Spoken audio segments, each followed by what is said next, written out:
আমাদের আজকে পররাষ্ট্র মন্ত্রণালয়ে আমার ব্যক্তিগতভাবে নতুন যাত্রা শুরু হলো। আজকে আমার প্রথম দিন।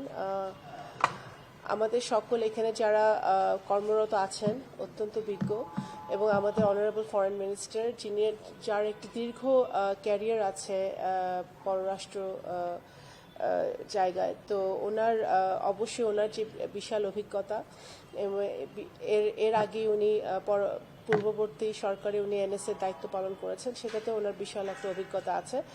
তো আমরা মনে করি, আমি গর্ববোধ করছি যে আমি আমাদের অনারেবল ফরেন মিনিস্টার জনাব খলিল সাহেবের নেতৃত্বে আমরা যারা আছি সকলে এখানে ভালো কিছু কাজ করতে পারবো।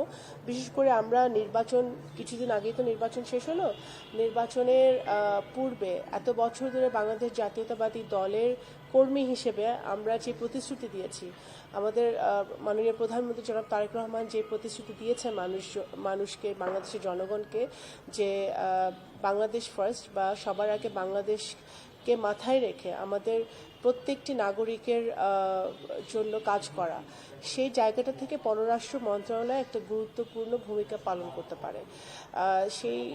সেই জন্য আমাদের যে আজকে বৈঠকগুলো হয়েছে সেটা গুরুত্বপূর্ণ ছিল, এবং আমরা সবাই যাতে ঐক্যবদ্ধভাবে একটি টিম ওয়ার্কের মধ্য দিয়ে আমরা প্রত্যেকটা মন্ত্রণালয়কে আমরা সাহায্য করতে চাই, এবং সামনের দিকে আমরা আরও সফলভাবে আমাদের যে ইশতেহার আছে বাংলাদেশ জাতীয়তাবাদী দলের, সেই ইশতেহারটা ইমপ্লিমেন্ট করার কাজে আমাদের পররাষ্ট্র মন্ত্রণালয়ের একটা গুরুত্বপূর্ণ ভূমিকা আছে। সেই ভূমিকাটা যেন আমরা সকলে পুঙ্খানুপুঙ্খরূপে পালন করতে পারি। আমার চেয়ে প্রত্যেকে এখানে অনেক বেশি অভিজ্ঞ। এখানে যারা ডিজিরা আছেন, যারা কর্মরত আছেন, তারা অবশ্যই তাদের সকলকে সাথে নিয়ে আমরা এই কাজটা এগিয়ে নিয়ে যাব আমাদের ফরেন মিনিস্টার সাহেবের নেতৃত্বে, এবং সর্বোপরি আমাদের মাননীয় প্রধানমন্ত্রী জনাব তারেক রহমান সাহেবের নেতৃত্বে। এটা নিয়ে আমাদের অবশ্যই পররাষ্ট্র মন্ত্রণালয় ভিসার ব্যাপারে অবগত আছি। আমরা এটা নিয়ে কাজ করছি। এটা কিভাবে আরও সামনে এই সমস্যাগুলো সমাধান করা যায় সেটা নিয়ে আমরা কাজ করছি।